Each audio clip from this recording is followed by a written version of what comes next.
Opa, e aí, tudo bem? Lançamentos. O plano desse programinha é basicamente comentar um monte de coisa que tá vindo por aí e vamos lá, vamos lá. Antes de a gente entrar na parte da Marvel e da DC, Chrononauts, sim. Chrononauts do Mark Millar deve vir no final do ano pela Panini. Eu tenho ela aqui em algum lugar. No caso, isso aqui é uma homenagem do Mark Millar pro De Volta para o Futuro. Uma homenagem, né? Dá pra dizer assim, ou dá pra interpretar como roubando a ideia dos outros e ganhando dinheiro em cima. Mas de qualquer forma, é uma história bem legal, assim, não é? Nossa, nova Entre a Foice e o Martelo do Mark Millar, nova Guerra Civil. Mas é legal, é bom. Vamos começar pela Marvel. Mais especificamente, na verdade, por Star Wars, que agora faz parte da Marvel. Senhoras e senhores, temos uma notícia importante. Por que ela é muito importante? Vamos começar falando sobre ela. Star Wars vai sair encadernados, como já deve estar sabendo. A série principal vai ganhar um encadernado, o Darth Vader também, e existem grandes chances da Leia ganhar um encadernado. Mas até aí, é a mesma coisa que aconteceu com a nova Marvel. Saiu as fases das mensais, e depois a Panini resolveu encadernar. Só que o diferente do Star Wars é que eles pretendem lançar em capa cartonada, que é uma coisa incomum pra Panini, sabe? Lançar, sei lá, na minha cabeça tinha cara de sair encadernado em capa dura. E isso é muito bom, sabe? Esse outro tipo de publicação. Pelo menos na minha opinião como leitor, os capa duras, eles estão tomando conta. É muita coisa em capa dura, sabe? Claro, é legal vender em livraria e tudo, a gente consegue descontos melhores, mas por uma questão de espaço, é muito complicado o excesso de capa dura. Então, vamos supor que de repente uma iniciativa dessas com Star Wars dando certo em capa cartonada, a Panini começa a pegar outras séries mais longas também, séries contínuas, e colocar ela em capa cartonada até nas livrarias, quem sabe? Não sei. Me parece que é uma boa opção, sabe? Acabaria até barateando, se fosse para as livrarias, e ao mesmo tempo ocuparia menos espaço na estante. Não só isso, né? A longo prazo, os encadernados vão pesar mais, vão ocupar mais lugar. Enfim, opinião minha de colecionador. Comenta aí o que tu acha sobre isso. E agora entrando na parte especificamente de Marvel, vamos dizer assim, né, com super-heróis, a gente tem dois relançamentos muito esperados lá pro meio do ano, que é o Demolidor, o Homem Sem Medo, e o Terra X. Deixa eu pegar eles aqui, peraí. Terra X é um caso engraçado. Eu quero mandar um abraço pro Alex, Jim, Paul, Bill Ross, que provavelmente ele é o grande responsável por a gente ter Terra X republicado no Brasil, o cara, o chato da Terra X. Enfim, esse é um quadrinho que eu gosto, ele basicamente serve mais pro leitor veterano da Marvel, o cara que conhece Marvel há algum tempo, porque basicamente ele costura muito da mitologia, tudo praticamente da mitologia da Marvel numa história só. E esse é o diferencial. Aqui a gente tem também um futuro alternativo desse universo, com sacadas muito boas do que cada super-herói faria no futuro. Então é um quadrinho bem interessante, assim, é um universo muito rico. Tá, e o Demolidor Homem Sem Medo não tem nem o que falar. É clássico, desenhado pelo John Romita Jr. e escrito pelo Frank Miller. A gente tem a origem definitiva do Demolidor. É ótimo. Seguindo aqui, a gente tem Punho de Ferro e Luke Cage, que vai ser encadernado, mas ainda não tem uma data.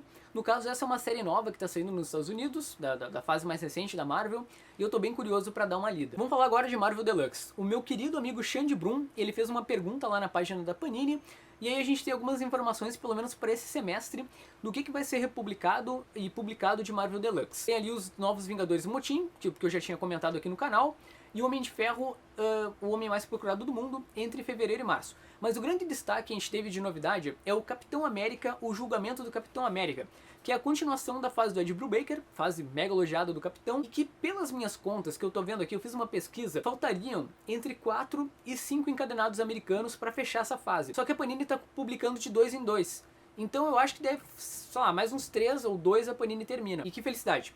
Que bom que temos a possibilidade de ter isso na estante, porque é muito legal. E para finalizar a parte Marvel, a gente tem algumas publicações de banca.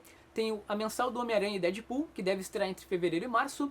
Que eu vou te falar assim, eu tava muito afim de ler essa série, eu já recebi muita recomendação dela, mas vai ser num mix, então provavelmente eu não vou pegar. Talvez eu pegue a edição número 1 para ter uma noção como é que é a dinâmica, mas talvez eu não siga acompanhando. Tem também encadenado da Viúva Negra para sair entre março e abril, que é escrito pelo Mark Waid, sim, Mark Waid com Chris Samnee, e o Cavaleiro da Lua, que sai entre maio e junho. Pare sua vida, tá? Pare sua existência e leia o Cavaleiro da Lua. Pelo menos nessa fase ela é genial, assim, é muito bacana como ela alterna entre realidade e loucura, e o tempo todo você não sabe o que está acontecendo com o Cavaleiro da Lua. Dá uma lida, é bem legal. DC, vamos falar de DC. Injustiça, Deuses Entre Nós, volume 2, em capa dura. Lamentavelmente só vem no ano que vem, então vamos ter que esperar bastante quem está acompanhando nessa versão. Mas a boa notícia é que semestralmente a Panini sempre vai publicar a versão capa cartonada desse gibi. E o próximo volume, que é o volume 7, deve sair entre abril e maio.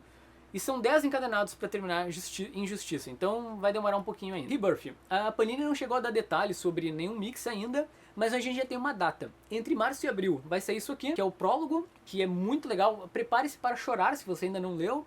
E ao mesmo tempo eles pretendem publicar as mensais entre abril e maio. Eu tô muito feliz, eu espero que isso chegue de um jeito direitinho aqui no Brasil, sabe? Como, por exemplo, a Panini tá publicando as revistas da Marvel, sabe? Ter, uma revista do Doutor Estranho, aí no Brasil saiu uma revista do Batman, só do Batman no caso, uma só do Superman, uma só dos Titãs, isso seria muito legal, sabe? Se eles fizessem assim como estão fazendo com a Marvel. Mas eu acho que isso é sonhar muito alto e provavelmente eles vão vir num monte de mix. Eu espero que no mínimo os mix sejam bem divididinhos. Reimpressões. No meio do ano a gente vai ter o Watchmen saindo novamente e os maiores super-heróis do mundo, que é um encadenado que eu não tenho e que eu quero ter há muito tempo.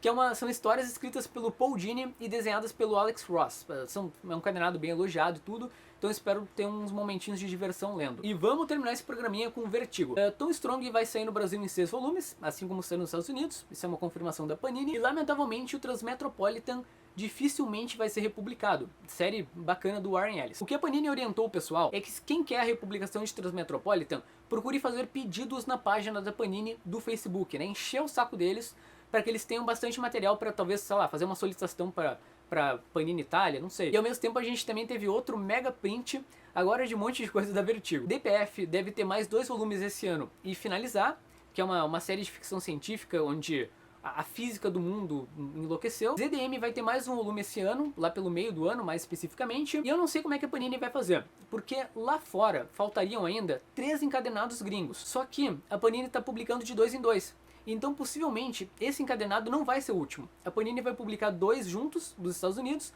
e talvez mais um fininho lá no final. Prometeia no meio do ano, Astro City está em hiato. E uma outra boa notícia é que o Y Último Homem vai ter mais 2 encadenados esse ano. Então, fazendo uma conta, né, são 5 encadenados ao todo, já foram publicados 2, mais 2 esse ano, e lá no ano que vem a Panini finaliza e temos Y em capa dura publicado no Brasil, essa série tão legal. Vamos terminar esse programinha bem? Monstro Pântano, sim, o Monstro Pântano do Mark Millar vem aí, sendo que lá nos Estados Unidos eu dei uma pesquisada, ele foi publicado em 3 encadenados. Ele começa com um arco com o Grant Morrison, depois só o Mark Millar assume por algumas edições. Isso aqui saiu originalmente lá nos anos 90, e pelo que eu vi, a sinopse seria que o Millar ele vai colocar o Monstro do Pântano para enfrentar outros elementais. Pelo que eu entendi, é mais ou menos o que o Charlie Soule fez nos 952. O Monstro do Pântano vai enfrentar o elemental de não sei o que num grande torneio. Parece legal, sabe? Pô, Mark Millar é sempre legal. E só pra constar, essa publicação, no caso do Mark Millar, ela pula muitos anos depois do que foi publicado agora recentemente pela Panini com a fase do Rick Veitch. No caso, a fase do Veitch termina na 83 e a do Mark Millar começa na 140. Mas o caso é que nem a DC Comics chegou a republicar essa fase em encadernados, né? As fases que tem nesse meio tempo. Eu só espero que não fique confuso, né? Assim como terminou de um jeito muito confuso a fase do Rick Veitch. Caraca, cada vez que eu faço um vídeo desse eu fico apavorado com a quantidade de lançamentos que vai ter esse ano. Sério, vai ter muita coisa, então a gente tem que procurar selecionar bem direitinho o que vale mais a pena acompanhar. E é nesses momentos que eu digo que tu pode contar comigo. E eu conto contigo também. Sempre que tu for lendo alguma coisa dessas, vamos comentando e discutindo enfim, dividir opiniões é sempre legal, tá bom? É isso então, comenta aí qual encadernado tu mais quer ler, qual fase tu tá mais empolgado, ou comenta, sei lá, o que tu comeu hoje no almoço, foi alguma coisa especial? Não, sei lá, o que comi hoje, cara? Foi bife acebolado, tá bom, tá bom.